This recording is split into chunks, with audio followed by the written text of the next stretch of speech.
Radio, ठीक है। यानी रेडियो क्या है ये भी जानना हमारे लिए जरूरी है। तो रेडियो जो है वो दूरसंचार का एक माध्यम है, ठीक है। तो दूरसंचार क्या है, रेडियो का वैज्ञानिक अर्थ क्या है, दो चीज हम यहाँ पर लेंगे।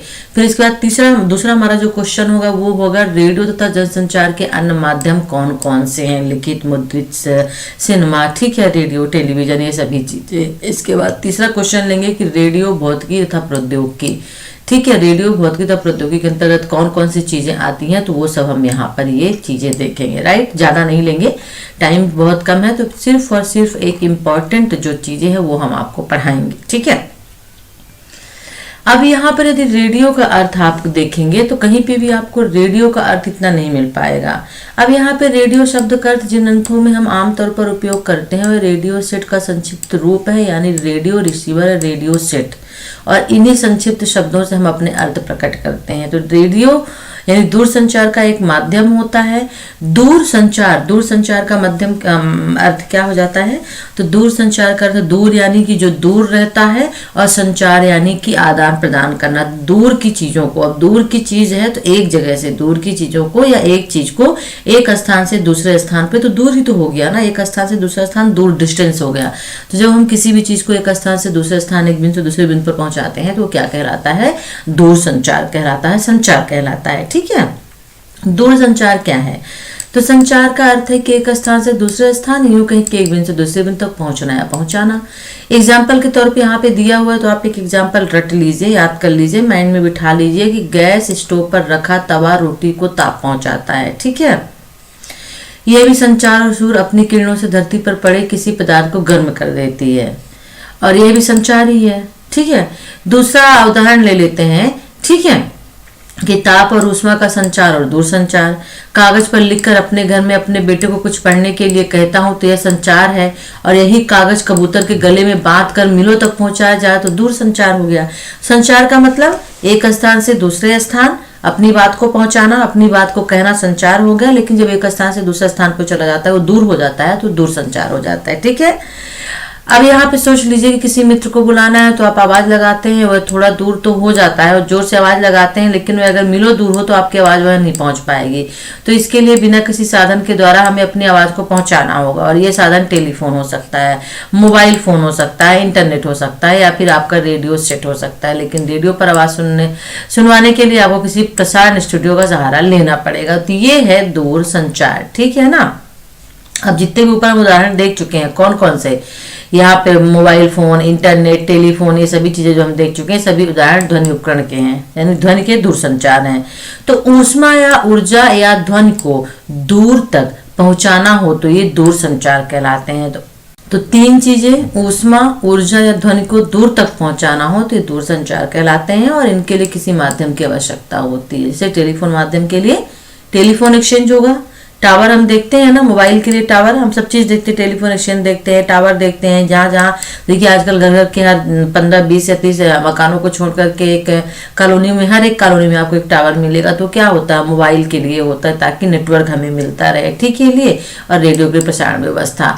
तो हर एक के लिए, किसी भी चीज के लिए, किसी भी दूरसंचार के लिए माध्यम की आवश्यकता होती है, ठीक है। वो माध्यम क्या है, जैसे टेलीफोन के लिए टेलीफोन एक्सचेंज, मोबाइल के लिए टावर, रेडियो के लिए प्रसारण व्यवस्था। रेडियो का वैज्ञानिक अर्थ देख लेते हैं, क्या है वैज्ञानिक अर्थ। पहले रेडियो को समझ लेते हैं, क्या कि रेडियो है क्या, ठीक है, फिर वैज्ञानिक अर्थ हम इसका देखते हैं। तो देखिए यहाँ पर रेडियो का मतलब होता है कि बिना तार का संदेश, ठीक है।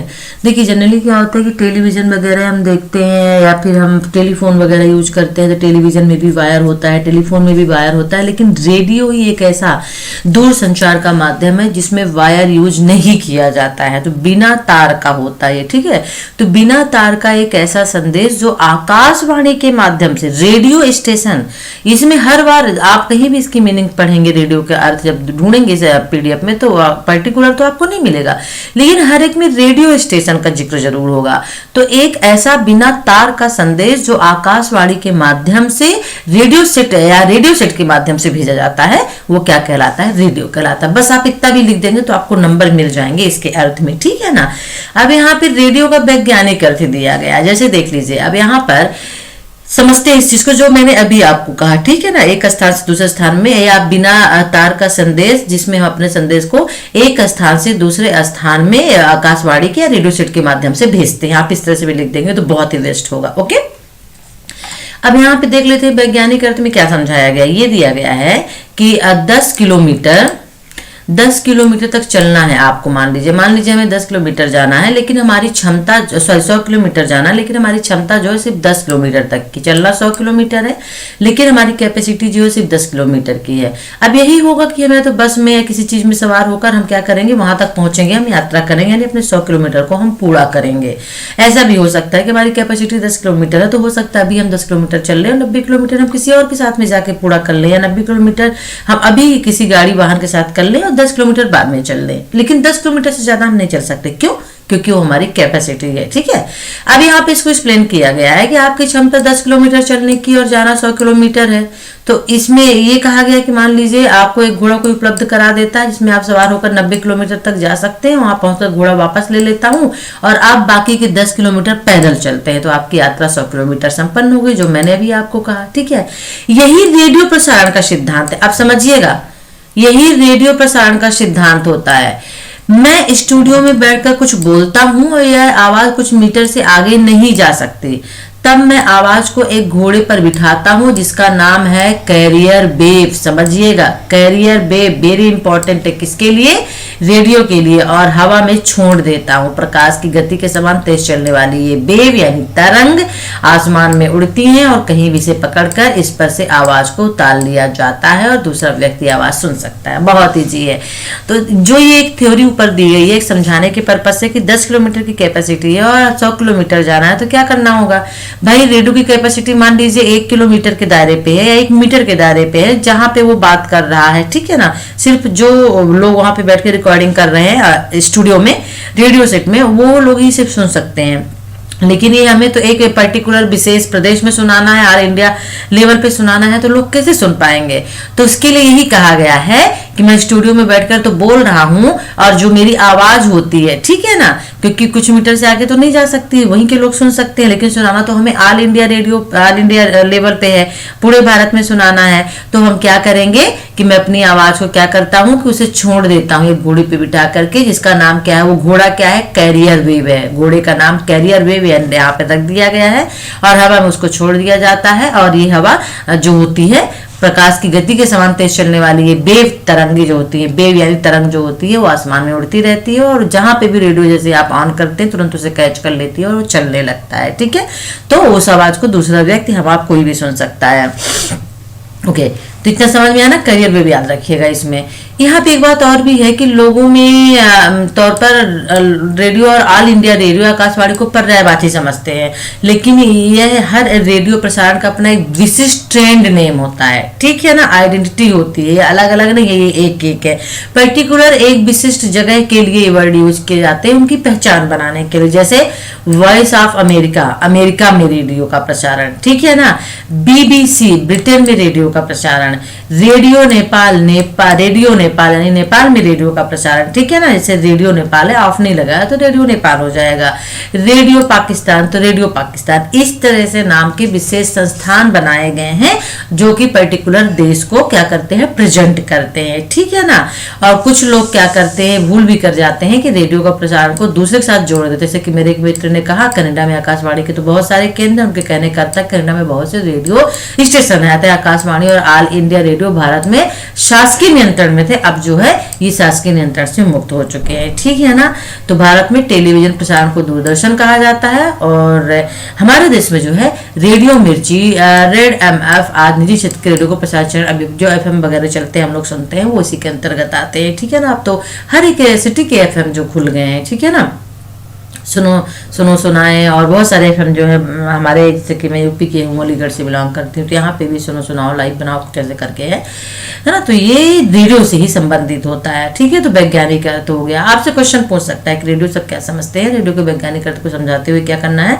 अब यहाँ पे देखिए रेडियो का अर्थ समझ गए होंगे। रेडियो का अर्थ दिया है कि वैज्ञानिक शब्दावली में वैद्युत चुंबकीय तरंगों से है और उनके लिए प्रयोग होते जिनकी आवृत्ति 10 किलोहर्ट्ज से ज्यादा तथा 10,000 मेगाहर्ट्ज 100,000 मेगाहर्ट्ज से कम होती है। तो ये थोड़ा सा आपको याद रखना होगा, हो सकता है ऑब्जेक्टिव टाइप में ये पूछ दे, ठीक है ना।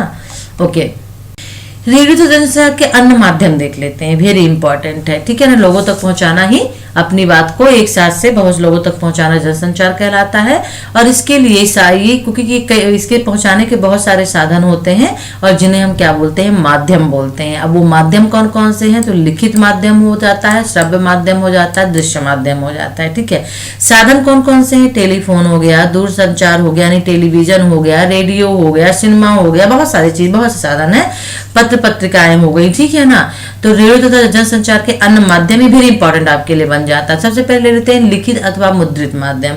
लिखित अथवा मुद्रित माध्यम में क्या आते हैं, समाचार पत्र, पत्रिकाएं, पुस्तकें, अनमुद्रित सामग्री जो लिखी जाती है, ठीक है ना। कागज का आविष्कार कहाँ हुआ था, चीन में हुआ था, 2वीं शताब्दी में हुआ था। और कागज निर्माण की कला का विकास 7वीं शताब्दी में जापान में हुआ। 2 चीजें याद रखिएगा, यदि लिखित मुद्रित के माध्यम से आ जाता है तो ये चीजें आपको लिखनी होंगी, ठीक है ना। अब यहाँ पे भी थोड़ा सा देख लेते हैं कि भारत में पहला जो छापा खाना था वो कहाँ, 1780 में श्रीरामपुर में खुला था। छापा कारखाना जहाँ छपाई जहाँ पे होती थी, प्रिंटिंग जहाँ पे होती थी। और छपाई ज्ञान प्रसार का महत्वपूर्ण साधन है। पुस्तक प्रशासन के मामले में हमारा देश विश्व के सबसे बड़े देशों में गिना जाता है। यहाँ के समाचार पत्रों में सबसे पुराना दैनिक 1822 में बंबई से प्रकाशित गुजराती दैनिक बंबई समाचार था, ठीक है। दैनिक बंबई समाचार, गुजराती दैनिक बंबई समाचार था। प्रमुख समाचार पत्रों के अंदर आनंद बाजार पत्रिका, युगांतर, मलयालम, मनोरमा शामिल रहे हैं। मनोरमा तो आज भी चल रही है। 2003 तक उपलब्ध आंकड़ों के अनुसार भारत में कुल 5,966 दैनिक समाचार पत्र छपते हैं। याद कर लीजिएगा थोड़ा सा, हो सकता है टिप्पणी में भी पूछ दे, भारत में समाचार पत्र के बारे में टिप्पणी लिखिए, ठीक है ना। और सप्ताह में 2 या 3 बार छपने वाले अखबारों की संख्या 358 है। हालांकि विक्टर तो ये नहीं याद रख सकते, लेकिन कहाँ क्या छापी जाती है देखिए यहाँ पे, दैनिक भास्कर, ठीक है ना। यहाँ पे हिंदुस्तान टाइम्स की अंग्रेजी जो है दिल्ली की कुल दैनिक प्रतियां इतनी है। दैनिक भास्कर, दैनिक हिंदी जो है 18 संस्करणों में छपता है। जब भी आप पेपर जो आपके घर में आता है तो उसे आप थोड़ा सा देख लीजिएगा, ऊपर दिया रहता है कितने संस्करण में छपता है, कितनी लैंग्वेज में छपता है ये, ठीक है ना। तो इसे थोड़ा सा आप याद रखिएगा। ओके, सरस सलील वेरी इंपॉर्टेंट है। पत्रिकाओं में सरस सलील जो है ये पाक्षिक हिंदी पत्रिका है, पखवाड़े में यानी 15 दिन में एक बार आती है। और इसकी जो प्रतियां हैं सोचिए 10,50,000 के समथिंग पत्र छपकर पाठकों के हाथ में पहुंचती है, जो कि महीने में 2 बार छपती है, सोचिए, है ना। सबसे ज्यादा छपने वाली कौन सी पत्रिका है, सरस सलील है, ठीक है ना। भारतीय भाषा में छपने वाले पत्र पत्रिकाओं की सर्वाधिक संख्या हिंदी में है। किसी भी भारतीय भाषा में सबसे ज्यादा हिंदी में छपते हैं, फिर दूसरा स्थान अंग्रेजी में है, ठीक है। उत्तर प्रदेश से देश की सर्वाधिक पत्र पत्रिकाएं 971 छपती हैं। उड़ीसा एक ऐसा प्रदेश है जहां से सभी 18 प्रमुख भारतीय भाषाओं में समाचार पत्र छपते हैं, याद रखना होगा आपको, ठीक है ना। ओके, फिर सिनेमा आ गया। अब सिनेमा में देखिए वही है, अगर देखा जाए तो फ्रांस का है, लेकिन आप यहाँ भारत के लिए हम बात करते हैं कि भारत में सिनेमा का क्या योगदान है। तो 1899 में 1899 में सिनेमा का निर्माण हरिश्चंद्र सारवाराय भाटवाडेकर ने डी रेस्टर्स तथा, ठीक है, मैन एंड मंकी जैसी छोटी फिल्मों से आरंभ हुआ। मैन एंड मंकी 1899 में भारत का सिनेमा। दादा साहब फाल्के की मूक फिल्म राजा हरिश्चंद्र ने 1913 में प्रदर्शित की गई थी। और इसी तरह से पहली बोलती मूक फिल्म राजा हरिश्चंद्र थी, पहली बोलती फिल्म आला मारा थी जो 1931, देखिए 1913 जस्ट अपोजिट है, 1900 तो है 13 और 31। सबसे पहले क्या आई, मूक फिल्म आई राजा हरिश्चंद्र 13 में, जस्ट अपोजिट कर दीजिएगा 31 में बोलती फिल्म आ गई आला मारा, ठीक है ना। और इसी तरह से तेलुगु फिल्म भी भक्त प्रहलाद, और तमिल जो है कालिदास बोलती फिल्म में बनी थी, ठीक है ना। तो हमारे देश में मनोरंजन एवं सामाजिक वातावरण को समझने का सशक्त माध्यम क्या मिला, ये यहाँ पे सिनेमा को दिया गया। फिल्मों में साहित्य, संगीत, फोटोग्राफी, कला का सम्मिश्रण यहाँ पे शामिल किया गया। और सामाजिक जो खासतौर पर समस्याएं थी उनको भी इसके फिल्म में सिनेमा के माध्यम से दिखाया गया। पौराणिक कथाओं को भी, रामायण महाभारत जो है तभी उसी टाइम में चले थे, तो उनको भी जो है दर्शकों के सामने रखा गया, जो कि गहरी छाप छोड़ते हैं, ठीक है। अब ये रेडियो आ गया। भारत